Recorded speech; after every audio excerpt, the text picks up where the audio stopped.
Hello everybody and welcome back to JoEnglish and another episode of Only English, the series where I speak only in English to help your understanding. Now, today I've got a very interesting lesson and it's about something that I'm always asked about. People always want to know what television series they can watch to help them improve their listening skills. So what I've done today is I've compiled a small list of television programs that I think are really good for helping you to improve your English listening skills.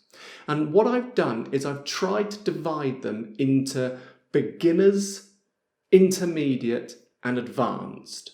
So there should be something for everybody. Before we start, the most important thing, and what I always say to my students is, you must choose something you are interested in. There is no point choosing something that doesn't interest you. If you choose something you're not interested in, you're not going to concentrate and you're not going to really take in the English. You're going to get bored and stop listening. And this can be very demoralizing when you're trying to improve. Another thing that's very important is that you're not going to be able to understand 100% from the beginning. That's really important, okay? You must realize this is a learning process, so do not give up. If you find it difficult, keep going, keep going, keep going. Because even if you don't understand, your ears are becoming used to the sounds we make in English. And you will see progression slowly, okay? I promise you. The next big question is subtitles or no subtitles? If you've seen my other videos, I think you'll know that I think subtitles are a really good idea.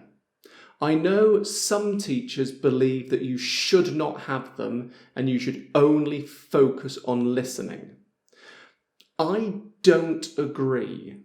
I think that having subtitles in English, obviously, not in Italian, they must be in English, makes the whole experience a bit more enjoyable. And then you can associate sounds with how the words are written as well. So I would say always use subtitles in English because you will understand more and you will also enjoy the whole experience. And it doesn't stop you improving your listening just because there are English subtitles. Another interesting point is whether you should watch children's cartoons when trying to improve your listening. Lots of beginners especially ask me, are there good cartoons to watch? My personal advice, and not everybody agrees with me, but my personal advice is not to watch children's cartoons. I say this for two main reasons. Number one, often in cartoons, the actors use very strange voices. Was Susie my friend in the olden days? And it can be very difficult to understand them. And the second reason is that the language used isn't very useful for adults. Fishy, fishy, fish, fish, swimming in the sea. It's very, very child friendly. So it doesn't always help to build up the necessary vocabulary that you need as an adult. Okay, let's start with things to watch for beginners. Now, obviously, I'm saying beginners, but it's still suitable for whatever level you are. This is still English being spoken by native speakers, okay? So it's important for everybody. But for beginners especially, I always recommend documentaries. I think this is really, really important for different reasons. Number one is that normally they are very, very interesting. Number two, they use fantastic language, really good adjectives and verbs. So it really helps you build your vocabulary. And also, they normally tend to speak a bit slower because they're narrating something. So the speech is a bit slower and often a bit easier to understand. Probably the most famous documentary maker in Britain is called David Attenborough. And I think he's about 95 years old now. And he has been making documentaries for about 70 years. And he has done some incredible, and I mean incredible documentaries. Recently, within the last 10 years, he has had a series which have been really, really popular. The Blue Planet. And the Blue Planet talks about life in the sea. And it's fantastic and really interesting. Most of the fish here are permanent residents. Then he's done Planet Earth, which talks more about the land mammals and animals. This chick is just 3 weeks old and a little bit wobbly on its feet. And he's also done The Frozen Planet, which talks about life in the Arctic and Antarctica, anywhere where animals are living in icy conditions. A young fox may have to travel 100 kilometers a day searching for food. So these are all wildlife documentaries and they are fantastic. If you buy the DVD from Amazon, that is the best thing. But also, if you look on YouTube, type in David Attenborough and one of those titles, and they are really, really interesting. Okay, let's move on to intermediate level now.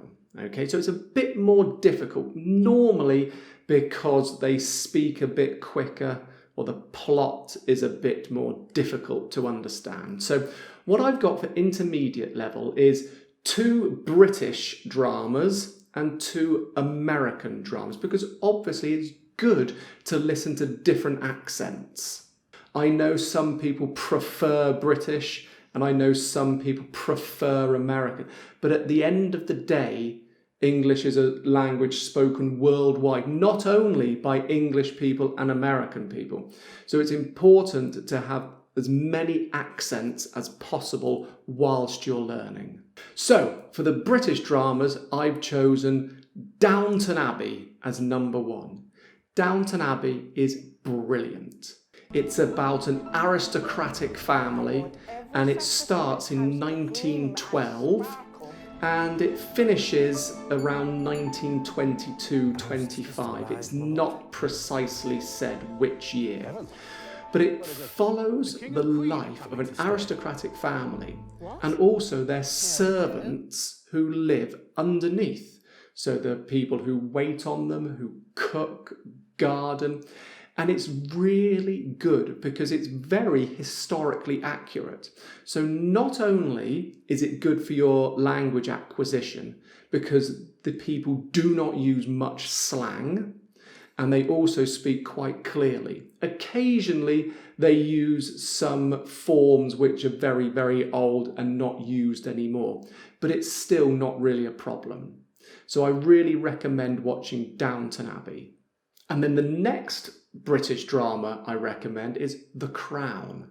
Again, it's obviously a similar period, but it moves further into the 20th century as well.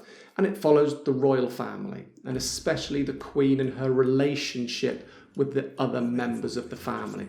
And it is brilliant. Again, it's interesting as well because it's very, again, historically accurate. But also the language is very good to listen to as well. Okay, so I really recommend these 2 for British accents and improving your listening skills. If you're looking for something a bit more American, there are 2 which I recommend. Homeland is about Secret Service and the CIA, and it's really interesting. You really want to watch one episode after the other to know what happens. And again, this is American, so the accents are slightly different, but still, it's not that difficult to follow the plot, so you really can concentrate on the language. It's a bit more exciting than maybe the British dramas, which I mentioned. It's very, very good.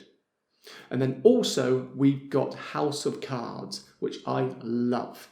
And it's all about how the president rises to power and how he will do anything to get into the position he's in. It's obviously made up. It's not based on real life, but it's really, really good and excellent for intermediate and above. Okay, moving on to advanced learners. There are two which I think are very, very good. The first one is very British and it's called Sherlock.